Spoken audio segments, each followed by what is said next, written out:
Je me trouvais, après cet exploit, dans une situation réellement pire qu'auparavant. Jusque-là, sauf pendant la nuit d'angoisse qui suivit la perte de la machine, j'avais eu l'espoir réconfortant d'une ultime délivrance. Mais cet espoir était ébranlé par mes récentes découvertes. Jusque-là, je m'étais simplement cru retardé par la puérile simplicité des Héloïs et par quelque force inconnue qu'il me fallait comprendre pour la surmonter. Mais un élément entièrement nouveau intervenait avec l'écœurante espèce des Morlocks. Quelque chose d'inhumain et de méchant. J'éprouvais pour eux une haine instinctive. Auparavant, j'avais ressenti ce que ressentirait un homme qui serait tombé dans un gouffre. Ma seule affaire était le gouffre et le moyen d'en sortir.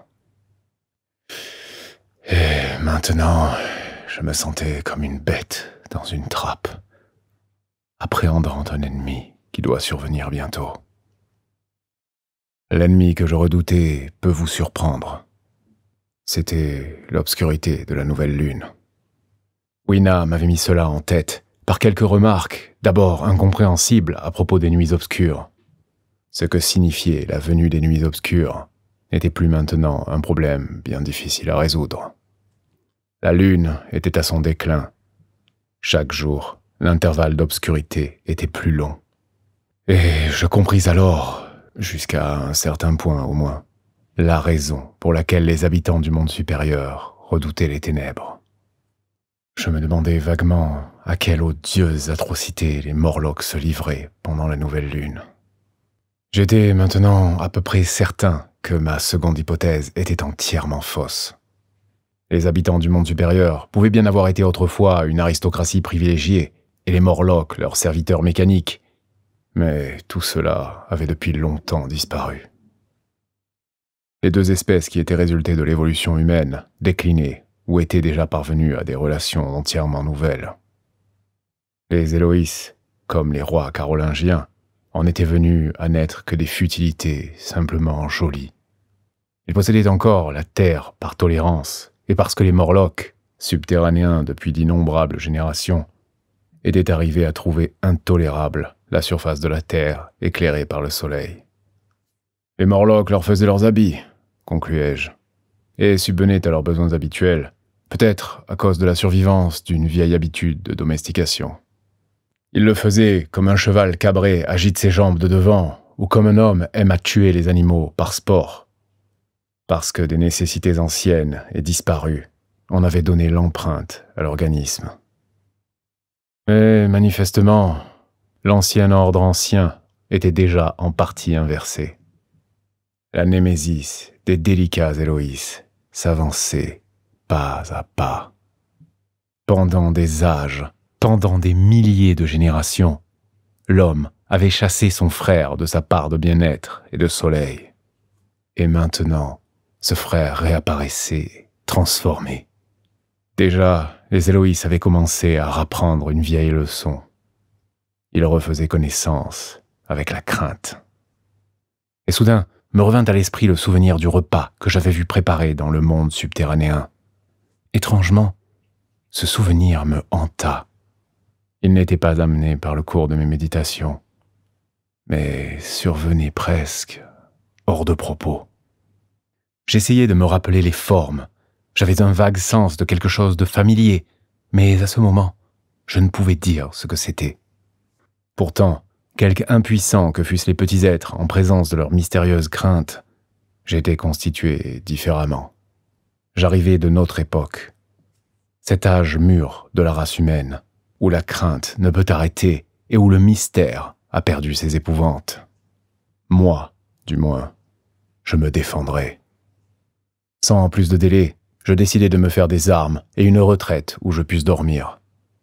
Avec cette retraite comme base, je pourrais affronter ce monde étrange avec quelque peu de la confiance que j'avais perdue en me rendant compte de l'espèce de créature à laquelle, nuit après nuit, j'allais être exposé. Je sentais que je ne pourrais plus dormir avant que mon lit ne fût en sûreté. Je frémissais d'horreur en pensant à la manière dont ils avaient déjà dû m'examiner. J'ai erré cet après-midi-là au long de la vallée de la Tamise, mais je ne pus rien trouver qui se recommandât comme inaccessible.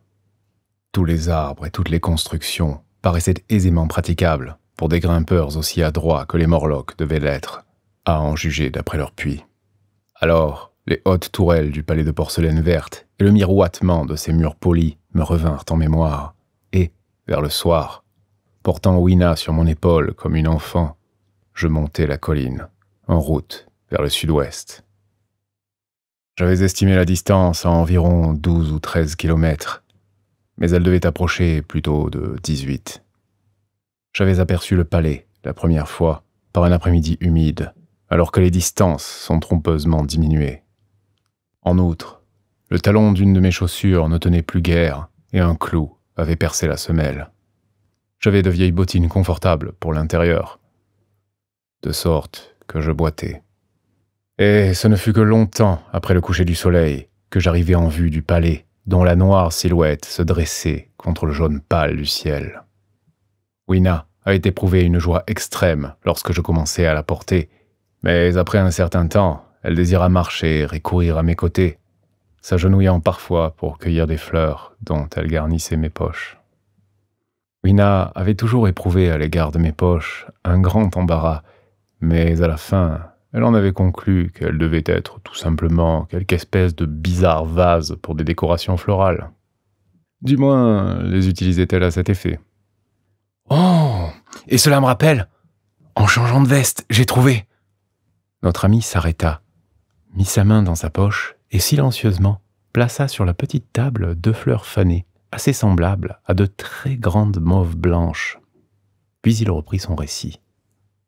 Comme le calme du soir s'étendait sur le monde, et que par-delà la colline, nous avancions vers Wimbledon, Wina se trouva fatiguée et voulut retourner à la maison de pierre grise. Mais je lui montrai dans la distance les toits du palais de porcelaine verte et réussis à lui faire comprendre que nous devions chercher là un refuge contre la crainte. Vous connaissez cette grande paix qui tombe sur les choses au moment où vient la nuit? La brise même s'arrête dans les arbres. Il y a toujours pour moi, dans cette tranquillité du soir, comme un air d'attente. Le ciel était clair, profond et vide, à part quelques barres horizontales à l'extrême horizon, vers le couchant. Ce soir-là, l'attente prit la couleur de mes craintes. Dans ce calme ténébreux, mes sens parurent avoir acquis une acuité surnaturelle. Je me figurais sentir le sol creux sous mes pieds et voir même à travers la terre les Morlocks. Comme dans une fourmilière, allant de ci, de là, dans l'attente des ténèbres. Dans mon excitation, je m'imaginais qu'ils devaient avoir pris mon irruption dans leur terrier comme une déclaration de guerre. Et pourquoi avaient-ils saisi ma machine? Nous continuâmes donc dans la quiétude des choses, et le crépuscule s'épaissit jusqu'aux ténèbres. Le bleu clair du lointain s'effaça, et l'une après l'autre, les étoiles parurent. Le sol devint terne, et les arbres noirs. Les craintes de Wina et sa fatigue s'accrurent. Je la pris dans mes bras, lui parlant et la caressant. Puis, comme l'obscurité augmentait, elle mit ses bras autour de mon cou et, fermant les yeux, appuya bien fort sa petite figure sur mon épaule. Nous descendîmes ainsi une longue pente jusque dans la vallée où, à cause de l'obscurité, je tombais presque dans une petite rivière. Je la passai à gué et montai le côté opposé de la vallée, au-delà de plusieurs palais dortoirs et d'une statue, de faune ou de quelque forme de ce genre, à laquelle il manquait la tête. Là aussi, il y avait des acacias. Jusqu'alors, je n'avais rien vu des Morlocks, mais la nuit n'était guère avancée, et les heures sombres qui allaient précéder le lever de la lune n'étaient pas encore proches. Du sommet de la colline, je vis un bois épais s'étendant, large et noir, devant moi. Cela me fit hésiter. Je n'en pouvais voir la fin, ni à droite, ni à gauche. Me sentant fatigué, mes pieds surtout me faisaient très mal. Je posai avec précaution Wina à terre et m'assis moi-même sur le gazon. Je n'apercevais plus le palais de porcelaine verte, et je n'étais pas sûr de ma direction. Mes yeux essayaient de pénétrer l'épaisseur de la forêt, et je pensais à ce qu'elle pouvait recéler. Sous ce dense enchevêtrement de branches, on ne devait plus apercevoir les étoiles.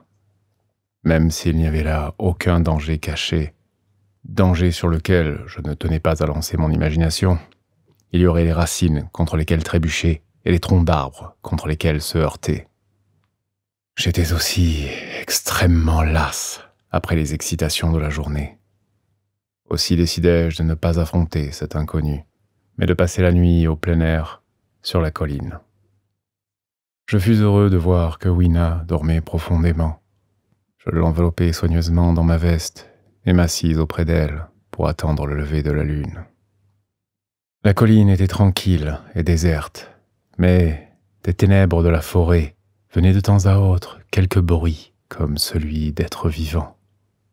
Au-dessus de moi brillaient les étoiles, car la nuit était très claire.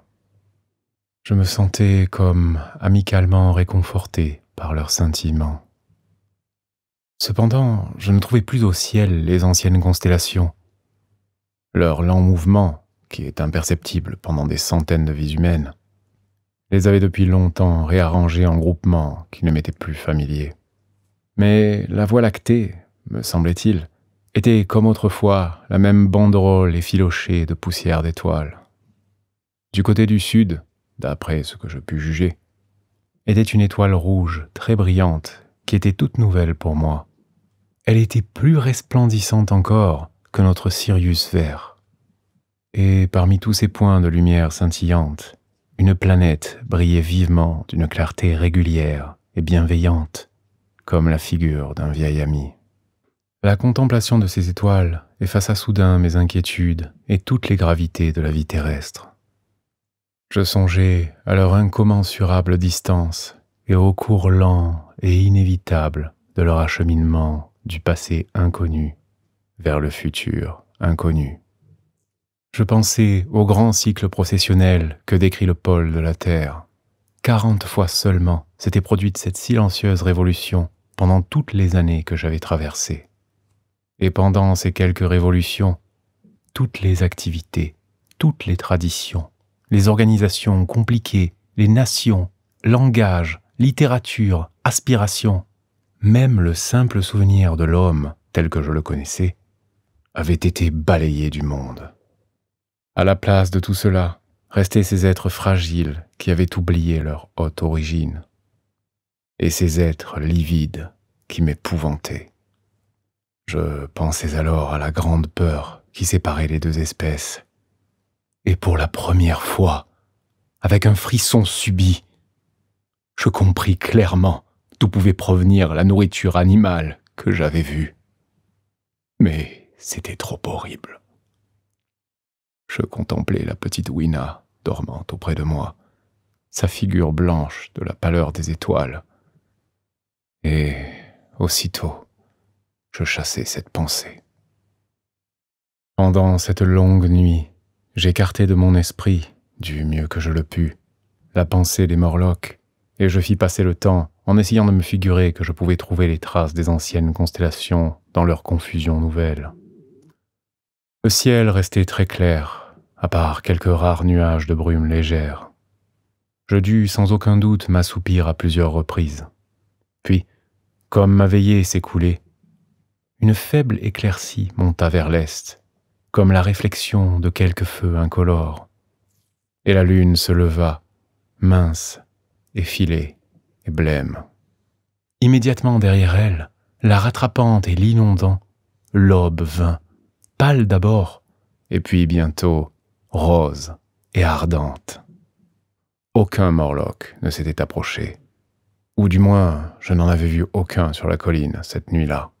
Et, avec la confiance que ramenait le jour nouveau, il me sembla presque que mes craintes avaient été déraisonnables et absurdes.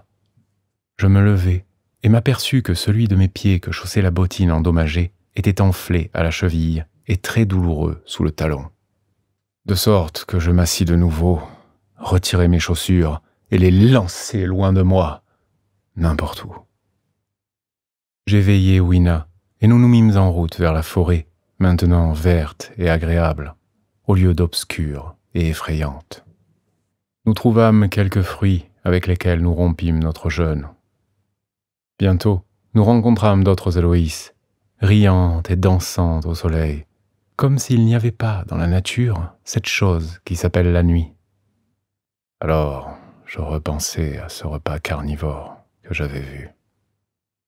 J'étais certain maintenant d'avoir deviné quel mets le composait, et, au fond de mon cœur, je m'apitoyais sur ce dernier et faible ruisseau du grand fleuve de l'humanité. Évidemment, à un certain moment du long passé de la décadence humaine, la nourriture des Morlocks était devenue rare. Peut-être s'était-il nourri de rats et autres vermines. Maintenant même, l'homme est beaucoup moins qu'autrefois délicat et exclusif pour sa nourriture, beaucoup moins que n'importe quel singe. Son préjugé contre la chair humaine n'est pas un instinct bien profondément enraciné. Ainsi donc, ces inhumains enfants des hommes! J'essayais de considérer la chose d'un point de vue scientifique.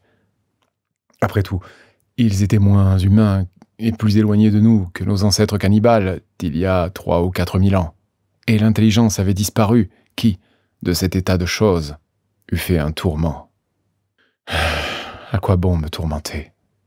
Ces Héloïses étaient simplement un bétail à l'engrais que, tels des fourmis, les Morlocks gardaient et qu'ils dévoraient, à la nourriture duquel ils pourvoyaient même. Et il y avait là Wina, qui gambadait à mes côtés.